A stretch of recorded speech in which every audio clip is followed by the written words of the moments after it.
Labor Talks, recorded at Chippewa Valley Community Television in Eau Claire, Wisconsin. Hello and welcome to Labor Talks. Today's special guest is John DeRoiser, the former host, and he's going to be turning it over, and I'm going to be the new host. My name is Lori Gruber. Welcome, John.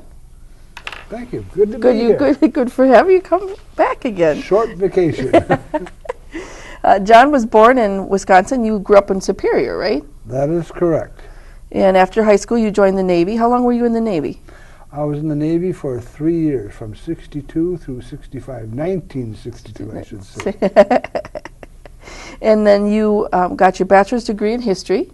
That is correct. And went back, got a journalism degree. That is correct. Were you a reporter for any of the wonderful papers here in town? Not here, no. Okay. And then you were in the Navy Reserves. Yes. 21 years you were in the Navy Reserves, okay. That's right. And you have a Master of Arts History degree. That is correct. And then Labor History. And we've certainly enjoyed having you as an executive board member for the Greater West Central Area Labor Council, where I serve as secretary. You've also served on the Eau Claire County Board from 2006 to 2013, correct? That is correct.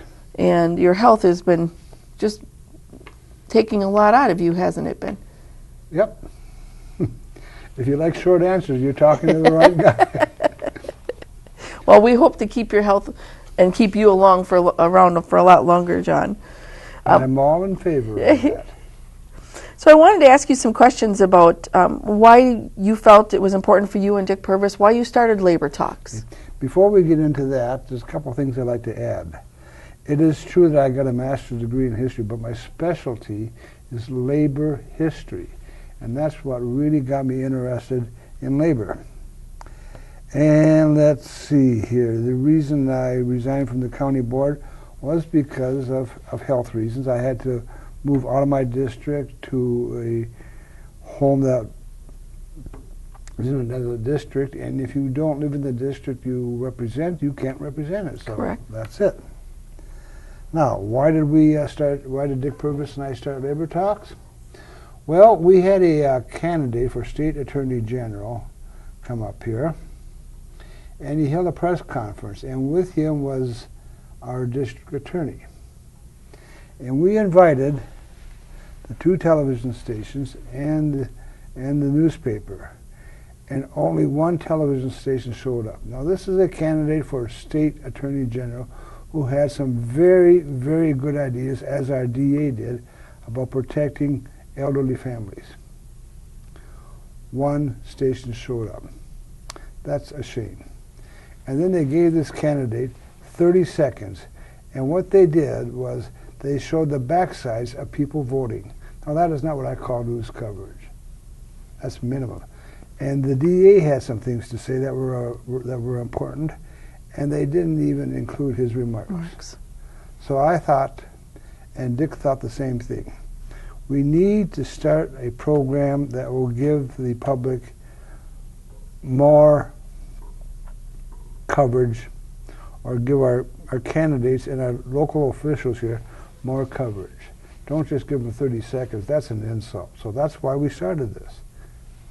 Well, and then I agree with you, because there's a lot of times where labor has had a function and there's been next to no coverage on any TV, and we're sitting there switching channels trying to find one that does proper coverage, and they don't. And then that's why you get people who say, well, unions don't exist in Wisconsin anymore, right? Because they don't think we're here. You're hitting the nail right on the head, Lori. What did you enjoy most about the program? What I enjoyed most, first of all, were the guests we had here. Folks such as you, okay? So the other thing I appreciated was the audience, because if you don't have an audience, you don't have a show. And I look at it this way. I think if you're doing badly, the audience will let you know. That's my opinion. The other thing I really appreciated was the staff here at CVC TV. They have done remarkable things with a small budget, and they do it very, very well. So that's what I enjoyed the most. And what did you enjoy least about it? Well, I just mentioned how much I enjoyed the audience, but at the same time, I really do wish we had received more feedback. We got a few decent comments, but that was about it.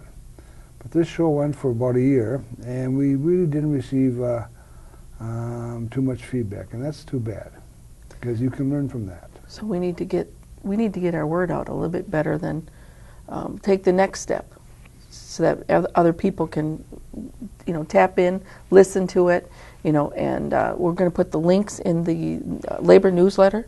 We'll put the links on the AFL-CIO website so that other people around the state can watch, and maybe people will start calling us. That would be good. Not a bad idea. Not a bad idea at all. What do you think labor needs to do to make a comeback? Well, first of all, we need to start electing people to the state legislature, the city council, the county board, and to Congress, who will, without a doubt, support labor and let people know we want to and we will represent labor. That's one. Second, we need to have more shows like this. We need to have more newsletters and links, as you just mentioned. We need to get the word out that labor is still here, and we need to tell people exactly what labor has accomplished. For example, the 40-hour work week. People take that for granted. If you look at health care benefits, if you look at what unions have done to bring about decent health care coverage, we need to tell people about that. Without labor, you wouldn't have the 40-hour work week. Without labor, you wouldn't have overtime pay. Without labor, you wouldn't have comp time.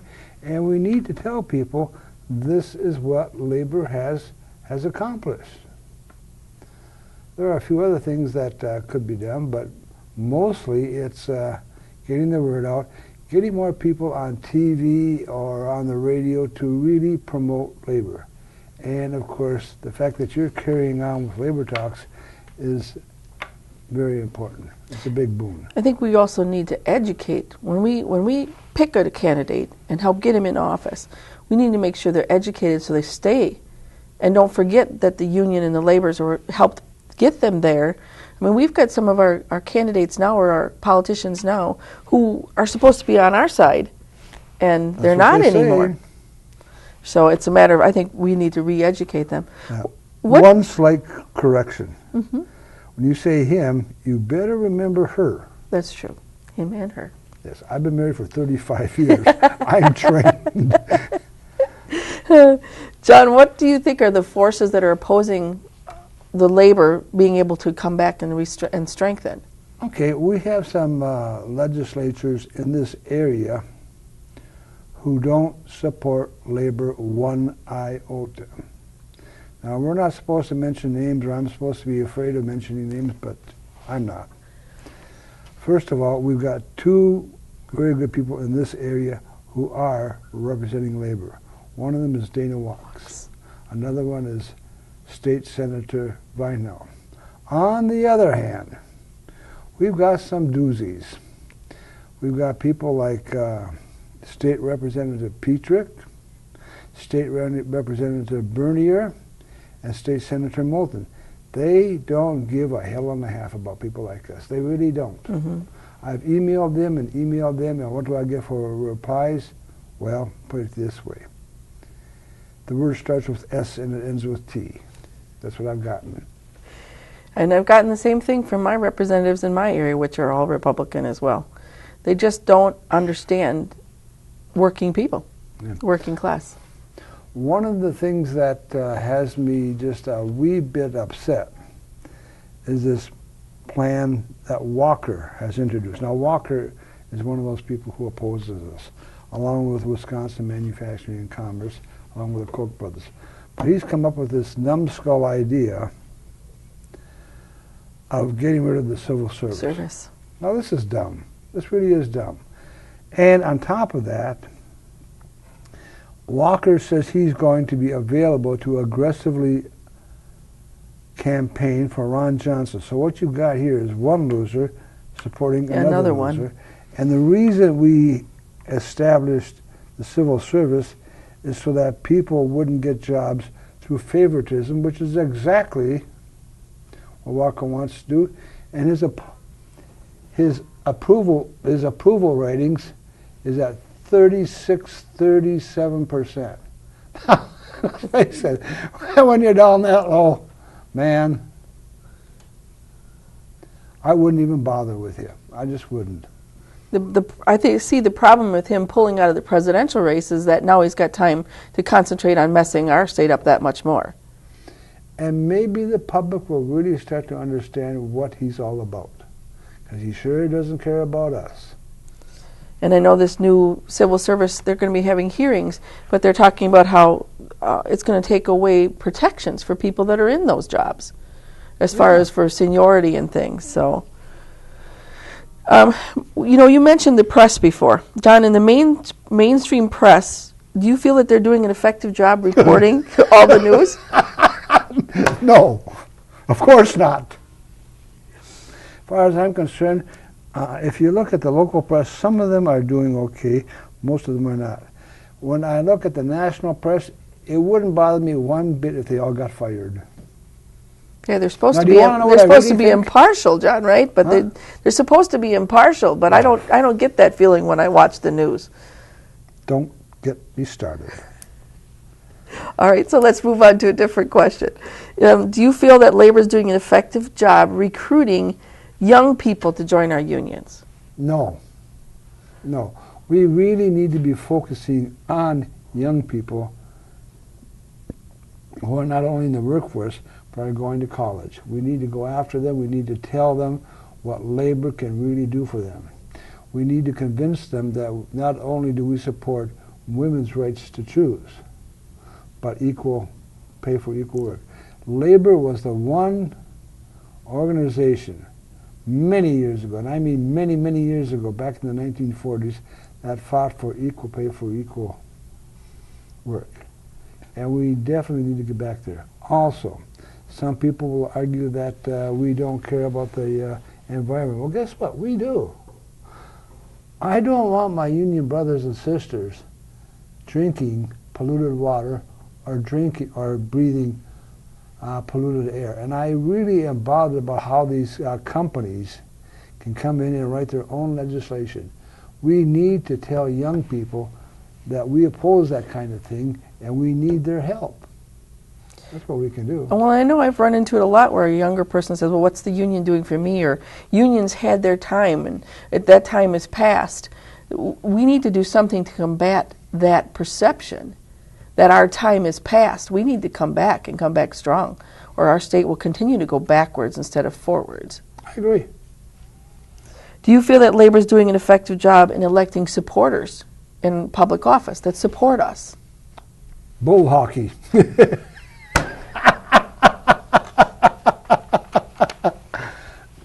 No. Not enough, right? We've got walks, we've got Vineout, but we could be getting more people elected, not just to the state legislature, but also to Congress. Now, I know we've got people, locally elected officials, on the city council, on the school board, and the county board who support labor, but they need to get out and start telling people what they stand for. And we need to get people elected to Congress, people who won't just go check the wind and say, gee, today's a good day to vote for labor. Every day is a good day to vote for labor. I definitely agree with that one. I know that certain counties have got groups together where they're actually going out trying to recruit people or targeting races to, have them come in. I know Hudson got into a little bit of flack when it was supposed that we had targeted them so much that they took over the city council in Hudson with people that are labor friendly. But we had people that we were targeting that still didn't know the issues. We need to find a better way to educate them on the issues that affect us. When someone that says that they're on our side doesn't know what just cause is, or they don't know what prevailing wage is, I think we have a major issue. Do you know any other way that we can go about educating these people, John? As of right now, I don't. I think we've covered just about everything we could do, but I'm sure that an hour after this program ends, I'll think of something. But, well, right don't now, hesitate to bring it back, John, because we need all the help we can get getting these people educated. I'll be there. You're in support of building a base support that's city council level, county board level, school board level. What would be the advantage of doing that? Well, for one thing, they can do a lot more for your working people who work for the school district. You can look out for them. Same for city council, same for county board. Now, of course, we've got Act 10, and that puts a real crimp on what locally elected officials can do. But they can. There are ways to protect your local employees and not just throw them to the wolves. Also, when the word gets around that you've got people on the school board or the county board or the city council, this makes people feel better about unions, and it gets word around that that unions really, really are here. Also, if you have people, locally elected officials, who really stay in touch with the Labor Council and your state legislatures and say, this is what we're doing, and we're with Labor, this really helps us. It really does. And of course, it's going to drive people like Walker and Petrick right up a wall, but tough. Do you think it would be beneficial to invite the other side to come to some of our events? I've tried. It doesn't work, does it? Well, if you don't have much to offer, maybe it's just as well. Would you like to know what I really think? Probably about the same thing I do, John. And I know that a lot of people get tired of all of the election things, all the mail that comes and everything just before an election. But we need to campaign year-round against our opponents, keeping people, like you said, on their toes. We need to convince people that the middle class is shrinking, and without unions it'll become even smaller. Any insight on how we can keep people motivated? Well, I'm one of those people who also is tired of year-round campaigning. Elect me, vote for me, send me money. Okay, fine, that's, Give me reasons to vote for you. I want to know what you're going to do for me. And that means if you start talking about issues that are near and dear to the average voter, the average taxpayer, that's important. For example, why not cut taxes for the middle class and make that a big deal, and at the same time increase taxes or close tax loopholes for the super rich? Why not let people know that the Koch brothers, along with folks like Walker, have it in for us? That's real campaigning. I am sick and tired of listening to people say there's nothing we can do. You got women, and I'm sure you know about this, who do not get equal pay for equal work. They're getting what, 70% on the dollar? Mm-hmm. That's a bunch of garbage. That's an issue that every husband, every wife, every woman, every man should think about. Equal pay for equal work. You want another one? I would like to see somebody come out and say, we have a health care plan that really will help people, and you don't have to pay an arm and a leg. Those are issues that are very important. They are very important to the middle class. They are very important to unions. And finally, let's get back to this environment thing. I interviewed Bruce Willett. He's on the county board. And one of his issues is clean water, clean air, a clean environment. Start hitting on those issues. Start hitting on issues that are important to the voters. That's what you should do. Well, and I know those issues are different from county to county, but I know that, for instance, Dunn County's had a lot of problems with the phosphorus levels in the water, where you can't swim in the lakes, you can't fish over there. And we got some of those same ponds here. When you go past a pond and it's all green, you know that the phosphorus and the green algae are in there. Equal rights, we had an equal rights law here. Walker took it away. And it still wasn't equal, but at least it was a little bit closer. I'm not saying that my husband's a robotics machinist. I'm not saying I can do what he can do. I can't lift a cast iron big, But if I'm going to do the same job as he's doing as an underwriter or as a newspaper reporter, I should be able to have the same rights and be able to have the same options that he has. And I don't know how we're going to get that back across. To me, it amazes me when you have that many women that don't understand what they've been doing to us. I've got 2 words. I agree. That's it. Okay? You agree. That's good, John. Yeah. We seem to agree on a lot of things, John. That's a good thing. And then if you get your husband and my wife, now we've got 4 people in agreement. And then a few more and a few more. And that's really going to be the way we're going to have to build our network back up. Next thing you know, we'll be growing by leaps and bounds. When I testified in Madison for right to work, against right to work, I should say, a right to work for less, the opponents on the other side were saying that, in states like Indiana, it's increased the union membership. Do you think it's because unions are finally waking up to what they're doing or trying to do to us? I think unions are waking up, and I think the general population is starting to wake up. That's my opinion. And anything else that we can do to maybe put a firecracker under them to wake them up a little bit before it's too late? Maybe a couple more trips down to Madison would help with a lot of news coverage.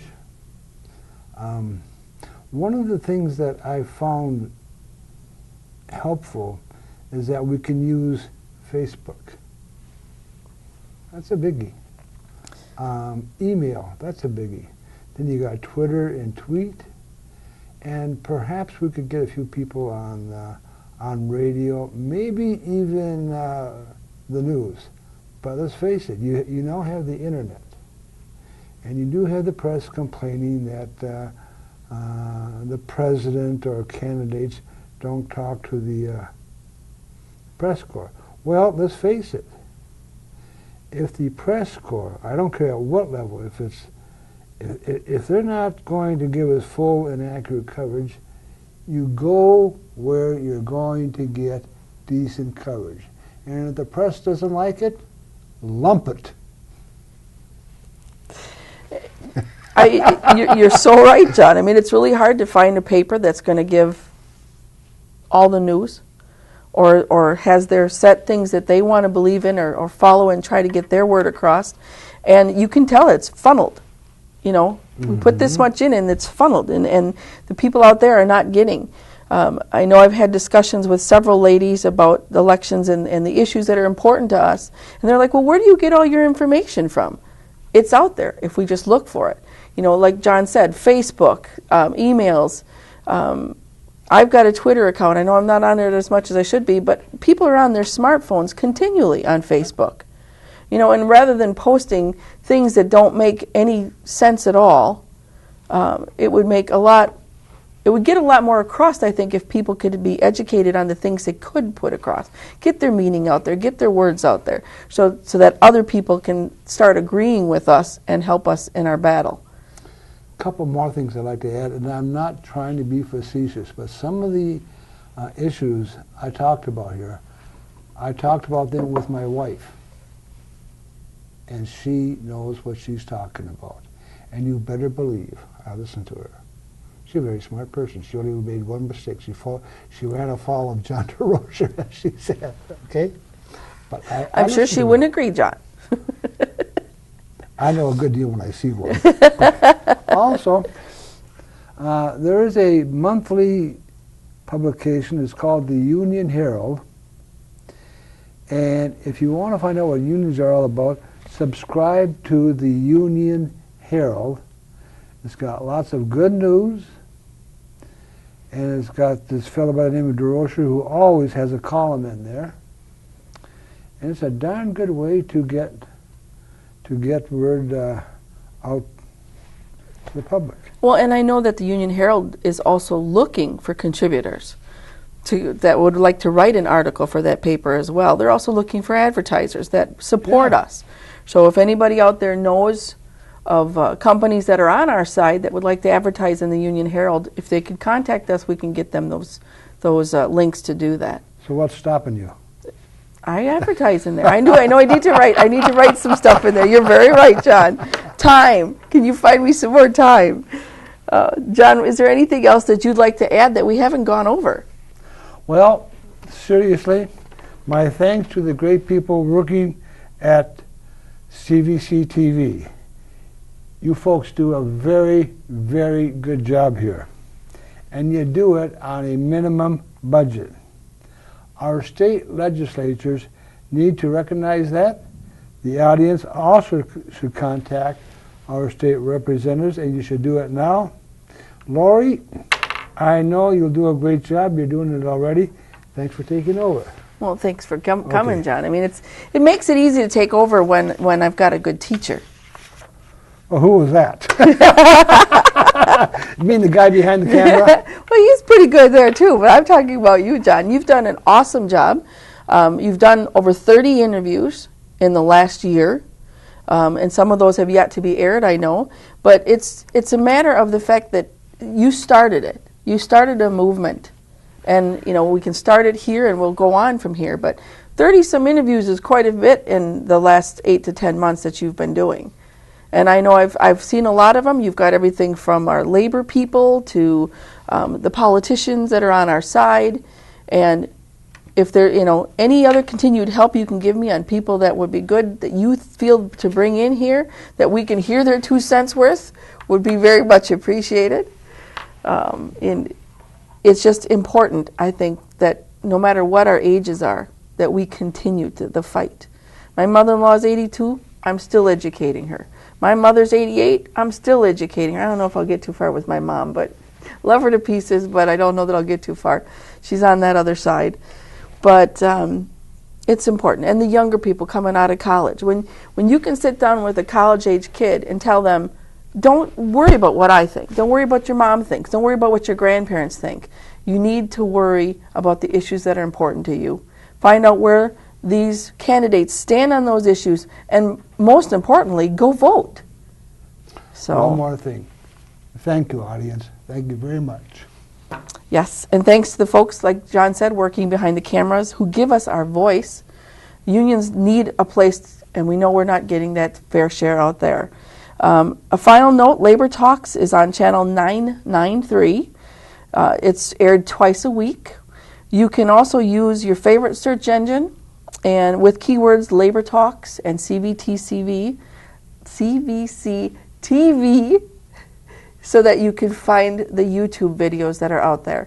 It's wonderful to go back and catch a lot of them up, especially before election time. But thank you, John, for coming. Thanks for having me.